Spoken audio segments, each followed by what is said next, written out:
Good morning, everyone. How are you? Good morning, ma'am. I am fine, ma'am. What I am about you? fine, ma'am. What about you? I am fine, ma'am. And what I am about fine. What about you? you? I'm also fine. And today we are going to start our new topic, and this topic is about megalith. आज हमें पढ़ना है megalith. That means कि महापाषाण काल इनके बारे में. Okay. तो किसी को लास्ट क्लास को लेके कोई डाउट या कोई question? No, ma'am. ma'am. No, ma'am. Okay, तो चलिए हम लोग स्टार्ट करते हैं फिर आज का अपना.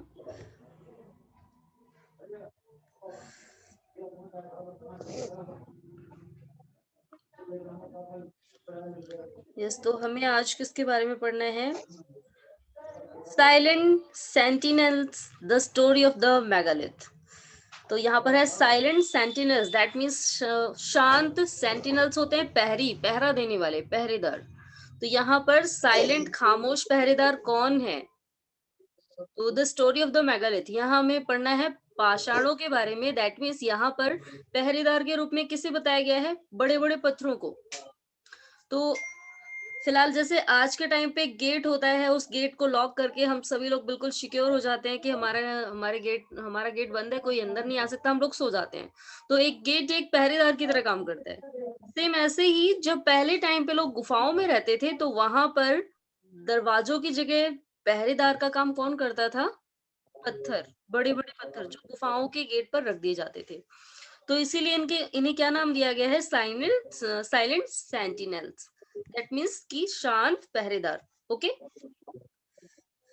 चलिए, तो अब हमें पत्थरों की कहानी पढ़नी है भाई. पत्थरों का यूज कहाँ कहाँ होता था. ओके. तो look at the illustration on the next page. अगर हम अगले पेज पर दिए गए इलस्ट्रेशन को, दैट मीन्स रेखा चित्र को देखें, कौन सी पिक्चर दी गई है हमें नेक्स्ट, ये वाली. तो यहाँ पर आप देख रहे होंगे पत्थरों को कितनी अच्छी तरीके से बैठाया गया है, बिल्कुल डिजाइन में. Yes, ma'am. तो ये पत्थर क्यों लगाए जाते थे? चलिए अभी हमें इसके बारे में पढ़ना है. यस. तो those stone boulders are known as megalith. तो इन बड़े बड़े पत्थरों को क्या कहा जाता है? मेगालिथ, यानी कि महापाषाण. ओके. देखिए, लिटरली बिग स्टोन, जिसका मतलब क्या है? बड़े बड़े पत्थर. These were carefully arranged by people and were used to mark burial sites.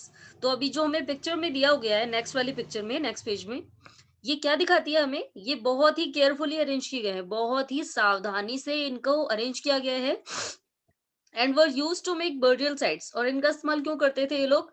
Burial sites, that means कि जहां पर ये लोग कब्रें बनाते थे, जहां पर लोगों को दफन करते थे, डेड बॉडीज को. तो उन डेड बॉडीज को दफन वहां पर बरीड करने के लिए ये लोग इस टाइप का स्ट्रक्चर बनाते थे. तो जो हमें नेक्स्ट पेज में जो पिक्चर दी गई है ना, यहाँ पर ये लोग क्या करते थे? किसी डेड बॉडी को दफनाते थे इस एरिया में. ओके. Yes, ma'am. चलिए, तो अब आगे और क्या बताएं हमें? तो the practice of erecting megalith began about 3000 years ago.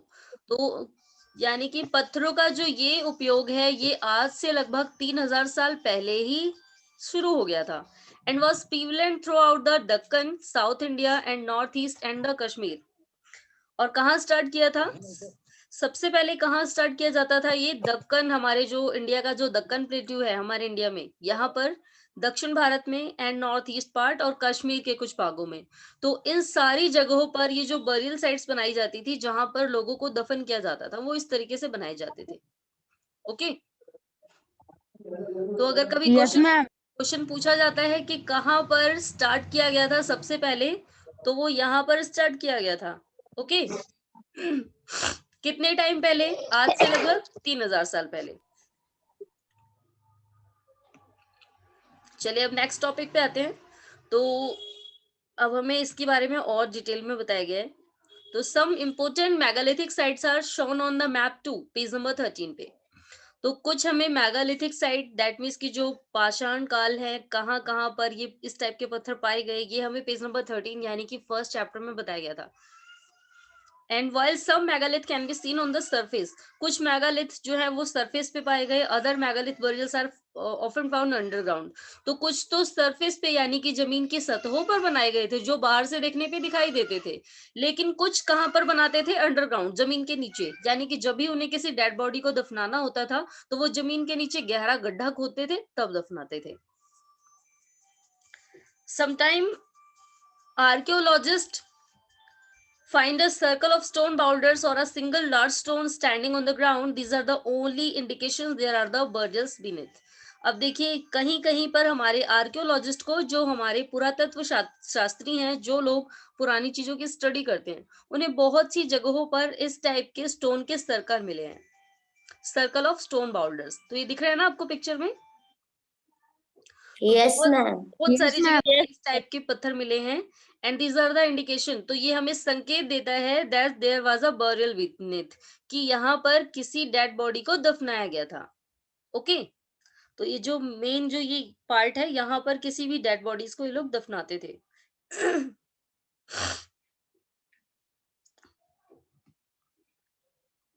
चलिए अब आगे और क्या बताया हमें इसके बारे में। There were several things that people did to make megalith. We have made a list here. Try and arrange them in the correct order. चलिए देखिए यहाँ पर और भी काफी चीजें बताई हैं जहाँ पर लोग बड़े पत्थरों का इस्तेमाल करके कई और चीजें बनाते हैं। आपको क्या करना है, समझना है कि पहले क्या किया गया होगा, बाद में क्या किया गया होगा। आपको अरेंज करना है सीरियल वाइज कि सबसे पहले क्या हुआ होगा और उसके बाद क्या हुआ होगा। तो देखिए क्या क्या दिया है हमें। डिगिंग पिट्स इन द अर्थ, मिट्टी में जमीन खोदना। ट्रांसपोर्टिंग स्टोन, पत्थरों को लाया जाना कहीं और से। ब्रेकिंग बाउल्डर्स, छोटे छोटे पत्थरों को तोड़ना। प्लेसिंग स्टोन इन पोजीशन, पत्थरों को उनकी स्थिति में लगाना। फाइंडिंग सुटेबल स्टोन, उचित पत्थर छाटना। शेपिंग स्टोन, पत्थरों को आकार देना। And burning the dead bodies. चलिए तो आपको बताना इसमें से सबसे पहले कौन सी चीज आएगी।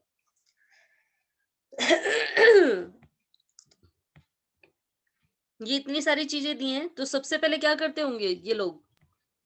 मैम पहले गड्ढा खोदेंगे। नो, पहले ट्रांसपोर्टिंग स्टोन, पहले पत्थर लेकर के आएंगे। मैम इसके बाद मैम ब्रेकिंग बाउल्डर्स। यस, उसके बाद ब्रेकिंग बाउल्डर्स। फिर डिगिंग पिट्स इन द अर्थ, मिट्टी में गड्ढा खोदेंगे, पत्थरों को एक मिनट देखिए, सबसे पहले क्या करेंगे ये लोग, पत्थर लेकर के आएंगे।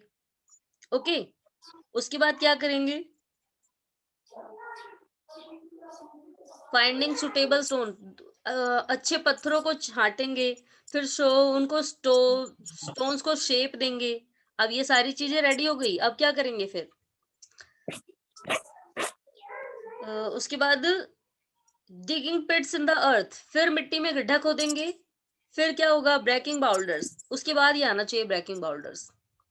और लास्ट में क्या आएगा? नहीं, फिर आएगा placing stone in the position, पत्थरों को उनकी सही जगह पर लगाएंगे। और लास्ट में क्या करेंगे, बरिंग द डेड।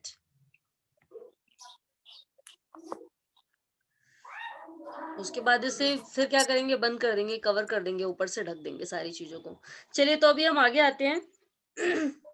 ये हमें सारा इसी से रिलेटेड दिखाया गया है। अब कुछ और चीजें पढ़नी है हमें मेगालिथ के बारे में, पूरा पाषाण काल के बारे में। तो all these burials have some common features. इन सभी ये जो बरियल साइट्स होती थी जहां पर लोगों को दफनाया जाता था, इन सभी में कुछ कॉमन फीचर्स होते थे।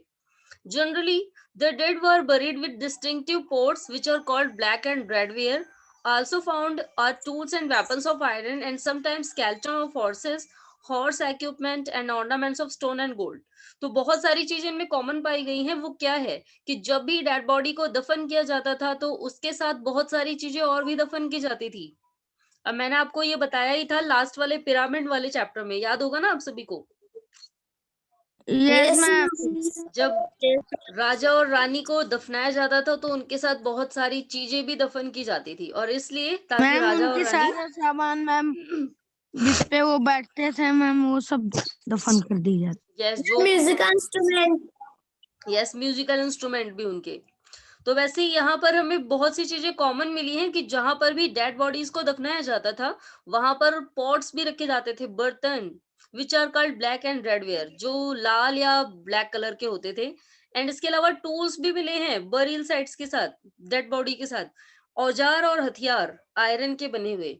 इसके अलावा घोड़े का स्केलेटन भी मिला है, घोड़े का कंकाल तंत्र, एंड हॉर्स इक्विपमेंट, एंड इसके अलावा ज्वेलरी भी। तो ये सारी चीजें इसलिए रखी जाती थी ताकि जो डेड बॉडी है जब वो मरे और स्वर्ग में जाए तो वहां पर उसे किसी चीज की कमी ना हो। और ये सारी चीजें सोच के उसके साथ ये सारी चीजें दफन कर दी जाती थी। तो जिन चीजों का यूज वो यहाँ पर रह करके करता था, उसके मरने के बाद उसकी डेड बॉडी के साथ साथ ये सारी चीजें भी उसके साथ ही रख के दफन कर दी जाती थी। ओके।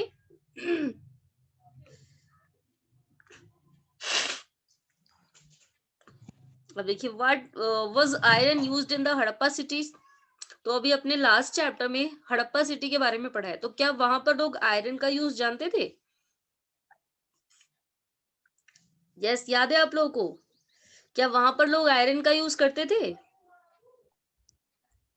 Yes ma'am. यस, क्योंकि हमने हड़प्पा सिटी के बारे में ही पढ़ते टाइम हमने डिस्कस किया था। बहुत सारे लोग ऐसे थे जिन्होंने प्रॉपर नालियां बनवाई थी, और दूसरा वो सारे उनके यहाँ उनकी एक फैक्ट्री भी थी जहां पर वो काफी सारी चीजों से सामान बनाते थे। तो बिल्कुल वो लोग मैम, आयरन का यूज, यस, टूल्स बनाते थे। तो वहां पर ये यस लोग आयरन का यूज भी जानते थे। अब देखिए यहाँ पर मैम, हमें क्या दिया हुआ है। ड्राइविंग। यस, देखिए ये दिया है लेफ्ट टॉप पे हॉर्स इक्विपमेंट, घोड़े को पहनाए जाने वाले औजार, उसके गले में डाला जाता है, नकेल वगैरह डाली जाती है वो। दूसरा है लेफ्ट बिलो एक्सिस, कुल्हाड़ी, एंड बिलो है डैगर, छुरी, छुरी लग रहा है ये तो। मैम तलवार है। तलवार है।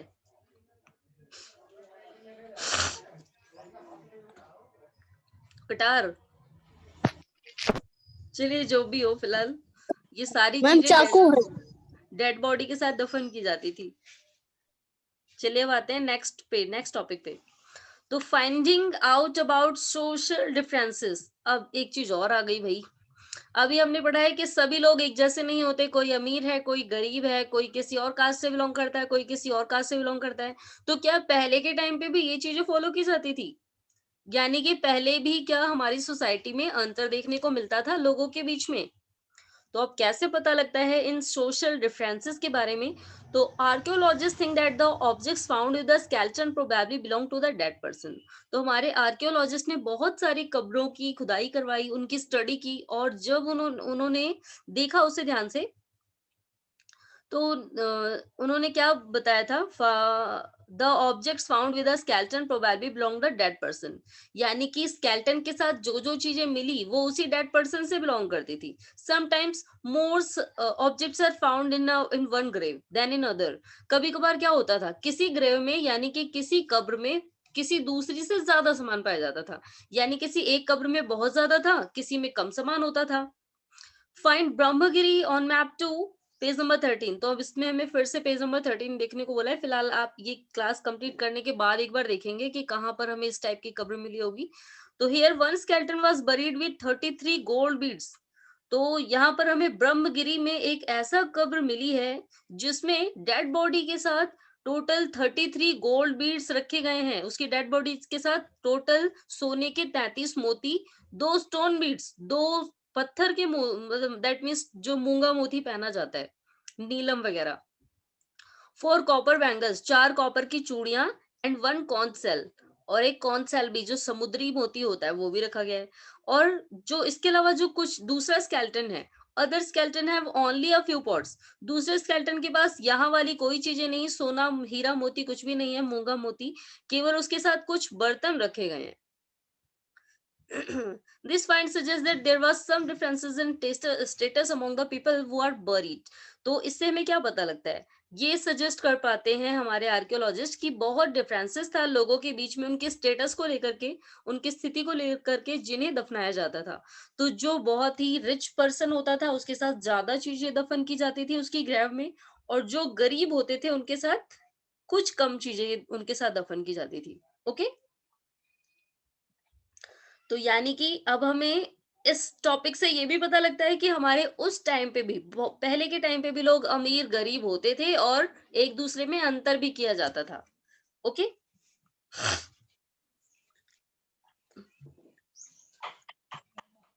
चलिए अब नेक्स्ट टॉपिक क्या दिया है हमें, तो were some burial spots mean for certain families.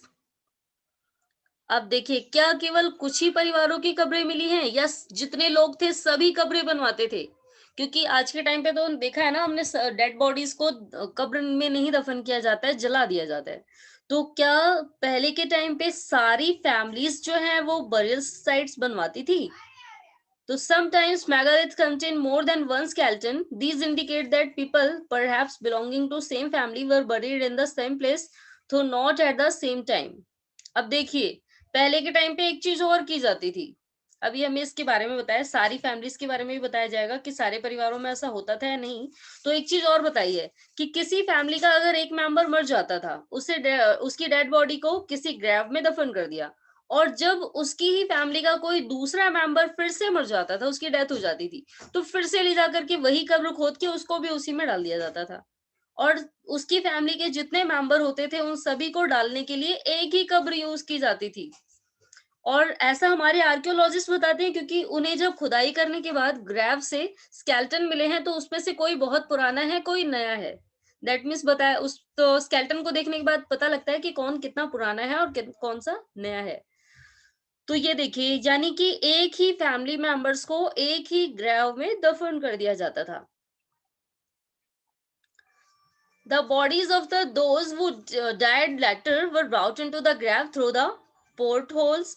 Stone circles or boulders placed on the surface probably served as signposts to find the burial site, so that people could return to the same place whenever they wanted to. तो अब देखिए, एक problem और आती है, जब उन्होंने इस टाइप का बनवाया होगा तो ये लोग पहचानते कैसे थे? ये देखिए, अभी हमने ये पढ़ा था ना, जब लोग इस टाइप से कब्रें बनवाते थे तो दूसरी डेड बॉडी को लाने के लिए उन्हें कैसे पता लगता होगा कि यही वाली हमारी फैमिली की है, या यहीं पर हमने पहले वाली डेड बॉडी को दफनाया था? तो इसके लिए क्या करते थे, ये देखिए हमें बताया, एक हिंट, एक ये लोग एक हिंट छोड़ते थे।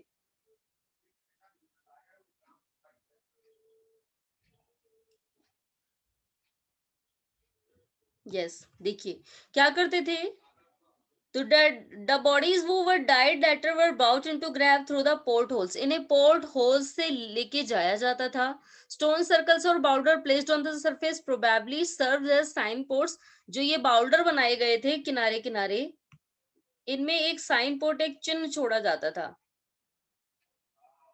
ये देखिए, जो ये बाउल्डर्स बनवाए हैं ना, ये वाले अंदर वाले और ये बाहर वाले, तो इनमें एक साइन पोर्ट छोड़ा जाता था, और इन्हीं साइन पोर्ट के थ्रू क्या क्या करते थे ये लोग, पहचान जाते थे कि ये हमारी वाली कब्र है जिसमें हमें डेड बॉडीज को दफन करना है।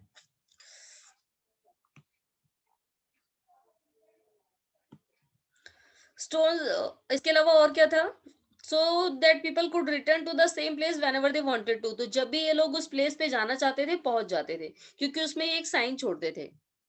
तो कभी कभार तो क्या, और ये लोग आपको पता है दोबारा कब्र को खोलते नहीं थे, एक पोर्ट होल बनाते थे। देखिए जैसे अभी आपको बताती हूँ क्या करते थे लोग, इन्होंने सबसे पहले वाली कब्र को दफनाया और इसको ढक दिया, तो अब ये लोग इसे दोबारा नहीं खोलेंगे कि जब दूसरी डेड बॉडी को लाना है तो फिर से ऊपर वाला हिस्सा खोला जाए, फिर से दूसरी डेड बॉडी डाली जाए, नहीं, ये लोग होल बनाते थे। ये देखिए, इसी के थ्रू दूसरी वाली डेड बॉडीज को इसी के अंदर से डाल देते थे इसमें, बस चले जाते थे फिर।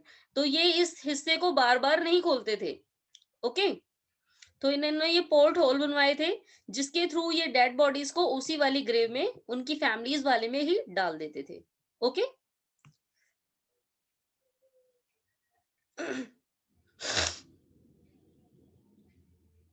अब एक चीज और हमें बताइए, स्पेशल बरियल एट इनाम गांव। तो इनाम गांव में एक स्पेशल टाइप का बरियल साइट्स मिला है, क्या स्पेशलिटी है इसकी? तो देखिए, आप मैप 2 यानी कि पेज नंबर 13 में इमाऊ गांव के बारे में एक बार देखेंगे, तो it is a site on the river गोन, अ ट्रिब्यूटरी ऑफ भीमा नदी। तो भीम नदी की ट्रिब्यूटरी है, यानी कि भीम नदी की सहायक नदी जिसका नाम गौड़ नदी है। It was occupied when occupied between 3600 and 2700 years ago. और ये नदी आज से लगभग कितने टाइम पहले की है? तो ये नदी आज से लगभग 2700 से 3600 साल पहले के बीच में थी. Here adults were generally buried in the ground. और यहाँ पर जो एडल्ट होते थे, दैट मीन्स कि वयस्क पुरुष, बच्चे नहीं, वृद्ध नहीं, जो वयस्क होते थे, उन्हें ग्राउंड में ही दफन कर दिया जाता था. लेड आउट स्ट्रेट, सीधे ही, with the head towards the north, और इनका सर हमेशा उत्तर दिशा की तरफ रखा जाता था. Sometimes burials were within the houses. Vessels that probably contained food and water were placed with the dead. और देखिए, जहां पर इन डेड बॉडीज को दफन किया जाता था, समटाइम्स यानी कि कुछ ही, कभी कभी ऐसा होता था, हमेशा नहीं, तो कभी कभार क्या करते थे लोग, डेड बॉडीज जहां पर दफन करते थे, विद इन द हाउस, घर में ही दफन कर देते थे जिसमें वो रहता था. दूसरा, vessels that probably contain food and water were placed with the dead. और घर के बर्तन जिसमें वो खाना खाता था, उसमें खाना बना करके, पका करके रख, उसी डेड बॉडीज के साथ रख के फिर दफन करते थे लोग. तो यानी कि उसी के घर में खाना बना के और फिर रख दिया है दफना करके. तो one man was found buried in a large four-laced clay jar in the courtyard of a 5-roomed house, one of the largest house in the site. तो एक ऐसे ही आदमी की कब्र मिली है यहाँ पर, बहुत बड़े से एरिया में. इसके पास क्ले जार रखे गए थे और इसे कहाँ दफनाया गया है? 5 कमरों वाला एक घर था जिसके गलियारे में इसे दफनाया गया था. तो बहुत बड़ा कमरा था ये. And in in the centre of the settlement, तो ये जो गलियारा था, दैट मीन्स जिसे बरामदा भी कहा जा सकता है, 5 कमरों के बीच में जो एरिया था, वहां पर इसे दफनाया गया था. This house also held a granary. The body was placed in a cross leg position. और यहाँ पर उस बॉडी को रखा गया था क्रॉस लेग पोजीशन में, दैट मीन्स की तिरछे में, इस तरीके से कब्र बनाई गई, उसे रखा गया. और यहाँ पर हरियाली भी थी, और जब इसे दफनाया गया, इसके साथ इसको इसी के घर में दफना दिया गया, और दूसरा, इसके साथ खाने वाले बर्तन भी रखे गए थे भर के. तो ऐसा ये लोग क्यों करते होंगे? और दूसरा एक चीज और पूछा गया आपसे इसी टॉपिक से related, do you think this was the body of a chief? क्या ये किसी मुखिया की, किसी प्रधान की डेड बॉडी रही होगी? गेस क्या लगता है आपको? कोई बताएगा इसका आंसर? क्या आपको लगता है ये प्रधान की डेड बॉडी रही होगी? यस.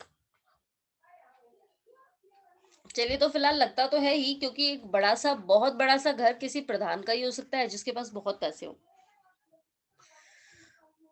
और तभी, क्योंकि प्रधान जी मरे होंगे तो जरूरी नहीं उनके साथ सारे लोग मर गए होंगे, लेकिन उन प्रधान जी को इतनी इंपॉर्टेंस दी गई कि एक कमरा पूरा होने के लिए रिजर्व कर दिया गया, उसमें दफना दिया गया, फिर उसमें कोई नहीं रहा.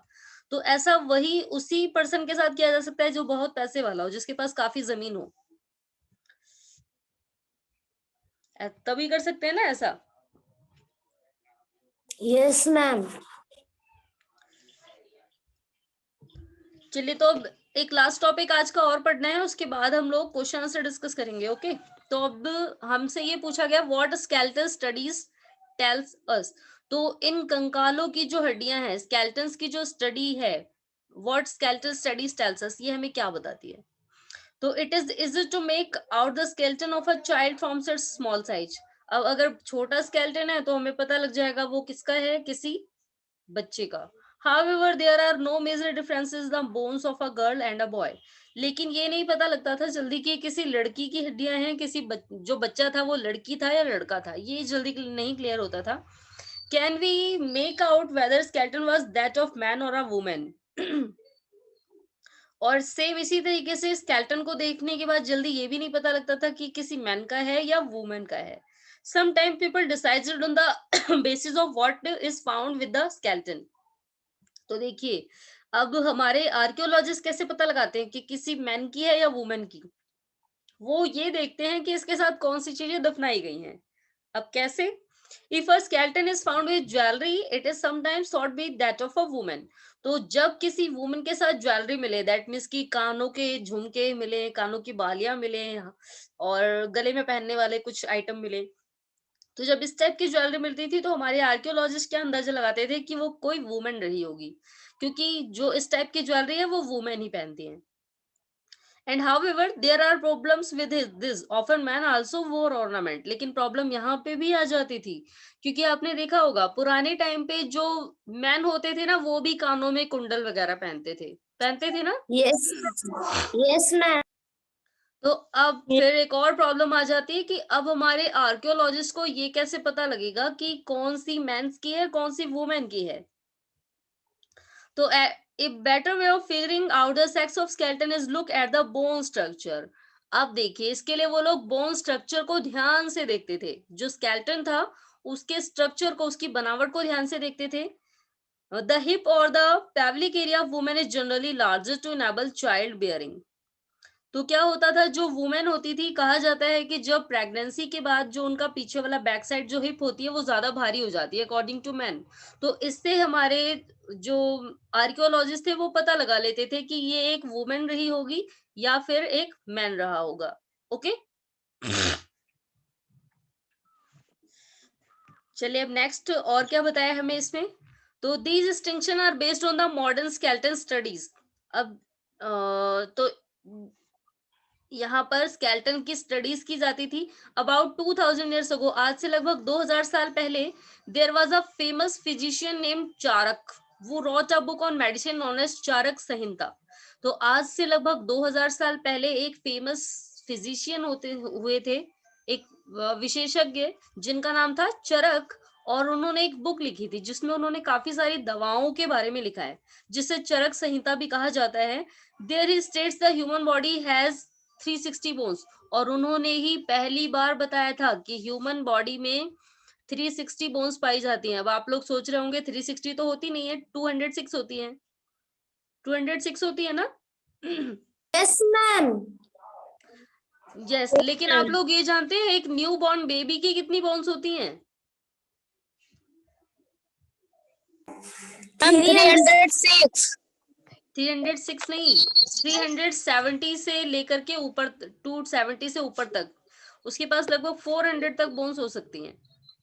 तो अब यहाँ पर जो ये चरक हैं, इन्होंने क्या बताया था कि there is a state that human body has 360 bones, यानी कि एक इन्होंने क्या बताया था, जो ह्यूमन बॉडी है उसकी 360 बोन्स होती हैं।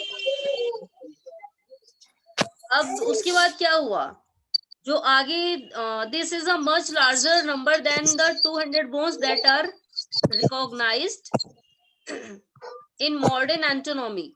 अब आगे इन्होंने क्या बताया कि इसमें से जो 200 हड्डियां होती हैं वो काफी बड़ी होती हैं इन्हें मॉडर्न एंटोनॉमी में, लेकिन यानी कि आगे चलकर इन हड्डियों को पहचाना भी गया। और साथ ही Charak arrived at the figure by counting the teeth, joints and cartilage. अब उन्होंने ये 360 क्यों बताई थी, क्योंकि इसमें वो दांतों को भी जोड़ लेते थे, जॉइंट्स को भी जोड़ लेते थे, कार्टिलेज को भी जोड़ लेते थे, और इसीलिए उन्होंने 360 बताई थी। अगर हम 360 में से इन सभी को निकाल दें, यानी कि टीथ को, जॉइंट्स को और कार्टिलेज को अगर माइनस कर दें, तो टोटल 206 बोन्स ही हैं हमारी। लेकिन जब चरक ने बताया था तो उन्होंने इन सारी चीजों को कैलकुलेट किया था। और आज के टाइम पे जो हम 206 बोन्स कहते हैं उसमें दांतों को नहीं कैलकुलेट किया जाता है, ना ही कार्टिलेज को कैलकुलेट किया जाता है, ना ही जॉइंट्स को कैलकुलेट किया जाता है। Okay, yes ma'am. चलिए, तो अभी जितना पढ़ा है समझ आया सभी को?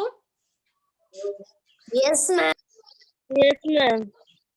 अब एक बार क्वेश्चन आंसर डिस्कस कर लेते हैं। किसी को कोई problem? No No, ma'am. ma'am. Yes, तो नेक्स्ट क्लास में हमारा ये चैप्टर कंप्लीट हो जाएगा। ये एक छोटा सा टॉपिक और है, इसे कंप्लीट करते हैं, फिर नेक्स्ट क्लास में हम लोग एक्सरसाइज डिस्कस करेंगे। बस यही लास्ट टॉपिक रह रहा है हमारा, ये वाला। तो नेक्स्ट क्लास में हम सभी लोग एक ये टॉपिक पढ़ेंगे और उसके बाद एक्सरसाइज डिस्कस करेंगे। Okay, yes ma'am. चलिए, तो अभी हमने एक ऐसे पर्सन के बारे में पढ़ा था जिसे बहुत बड़े से कमरे में दफनाया गया था, इनाम गांव। अब हमें ये पढ़ना है कि इनाम गांव में लोग काम क्या क्या करते थे, जहां पर एक ऐसे पर्सन को दफना दिया गया था बड़े से कमरे में, जहां पर 5 कमरों वाला घर था बड़ा सा, और उसे अकेले वहां पर दफन कर दिया और उसके साथ काफी सारी चीजें भी रखी गई थी। तो अब हमें इसी गांव के बारे में पढ़ना है कि वहां के लोग क्या क्या काम करते थे। ओके, तो archaeologist have found seeds of wheat, barley, rice, pulses, millet, peas and sesame. तो यहाँ पर हमारे आर्कियोलॉजिस्ट को गेहूं के, जौ के, चावल के, दालों के, बाजरे के, मटर के और शीशम के दाने मिले हैं। तो जिससे वो लोग बताते हैं कि ये इनाम गांव के लोग इन सारी चीजों की खेती करना जानते थे। Bones of a number of animals, यहाँ पर बहुत सारे जानवरों की हड्डियां भी मिली हैं। Many being cut marks that show they may have been used as food. बहुत से जानवरों की लकड़ी जो हड्डियां हैं वो टुकड़ों में मिली हैं, कटी हुई। इससे क्या पता लगता है कि लोग जानवर की हड्डियों का इस्तेमाल कुकिंग के लिए भी करते थे, खाने के लिए। Have also been found. तो these includes cattle, buffalo, goat, sheep, dog, horse, ass, pig, sambar, spotted deer, black buck, antelope, hare and mongoose। अब देखिए इतने सारे जानवरों की हड्डियां मिली हैं। ये बताया जाता है कि इनाम गांव के लोग इतने सारे जानवर को मार के खा लेते थे। अब ये देखिए, इसके अलावा ये केवल इन्हें ही नहीं, besides birds, crocodile, turtle, crab and fish. अब इन लोगों को ये खाते नहीं थे, ये इनकी केवल हड्डियां मिली है वहां पर। ओके, कहीं आप लोग ये सोचे क्रोकोडाइल को भी मार के खा जाते थे, नहीं। ये जो ऊपर दिया है ना, इतने सारे जानवरों को ये लोग एज अ फूड यूज करते थे। और इनके अलावा इन सारे जानवरों के भी बारे में हमें पता लगता है, यानी कि ये जानवर भी थे उस टाइम पे, यानी कि crocodile, turtle, crab and fish, तो ये सारे जानवर भी थे वहां पर। And there is a evidence that fruits such a ber, amla, jamun, dates and a variety of berries were collected। अब इसके अलावा देखिए ये सारे फ्रूट्स भी हैं जो उस टाइम पे पाए जाते थे, यानी कि बेर, आंवला, जामुन, खजूर and a variety of berries. तो ये सारी चीजें भी उस टाइम पे पाई जाती थी। ओके, चलो तो एक बार अब इस चैप्टर को फिर से रिवाइज करते हैं। एक बार सारे क्वेश्चन आंसर इसके डिस्कस करेंगे। तो हमें केवल इसमें ऋग्वेद के ही बारे में बताया गया है, बाकी वेदों के बाकी के बारे में नहीं बताया ना। Yes ma'am. चलिए तो अभी देखते हैं नेक्स्ट चैप्टर में हमें बताया, अगर नहीं बताया होगा तो फिलहाल मैं आपको इनके बारे में, ये जो वेदास हैं इनके बारे में छोटे छोटे नोट्स दूंगी, ताकि आपको इन सभी के बारे में थोड़ा थोड़ा पता लग जाए। ओके, चलिए तो अब एक बार Yes, डिस्कस yes. करते हैं question answer.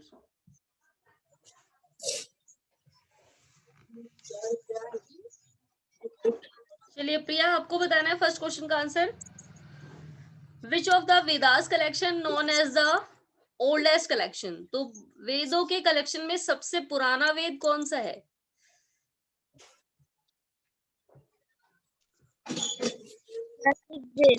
Rigveda.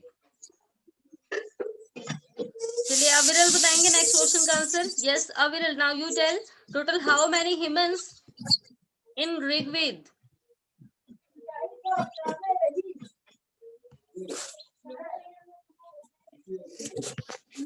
Yes Aviral, आपको बताना है बेटा, ऋग्वेद में टोटल कितने ह्यूमंस हैं, कितने सूक्त हैं?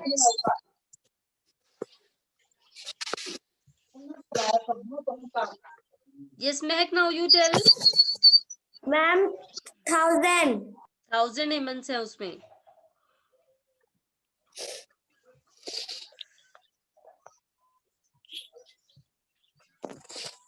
चलिए नेक्स्ट क्वेश्चन का आंसर कौन बताएगा? Arun. Yes Arun, now you tell. Yes, ma'am.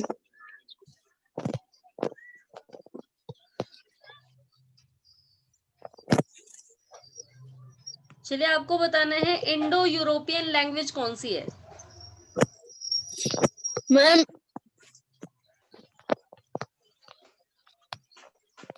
Chinese. No. Yes कौन बताएगा इसका answer? Yes Mahak, now you tell बेटा। मैम असम से गुजराती, हिंदी, कश्मीरी एंड सिंधी। यस तो देखिए ये हमें यहाँ पर दिया भी हुआ है, Indo European language, Asami, Gujarati, Hindi, Kashmiri and Sindhi. तो ये ऐसी लैंग्वेज है जो हमारे भारत में इसलिए बोली जाती है क्योंकि जो यूरोप से लोग आए वो इस टाइप की लैंग्वेज बोलना जानते थे और उन्हीं ने इन लैंग्वेज को यहाँ पर स्टार्ट किया। Okay yes ma'am. Yes, चलिए ma'am. बेटा, तो आज के लिए इतना ही। अब आपको नेक्स्ट क्लास में ये चैप्टर फिर से रिवाइज करके आना है और हम लोग एक्सरसाइज डिस्कस करेंगे। Okay Yes, ma'am. Okay student, फिर आज के लिए इतना ही। Good bye everyone. Ma'am good bye. Goodbye.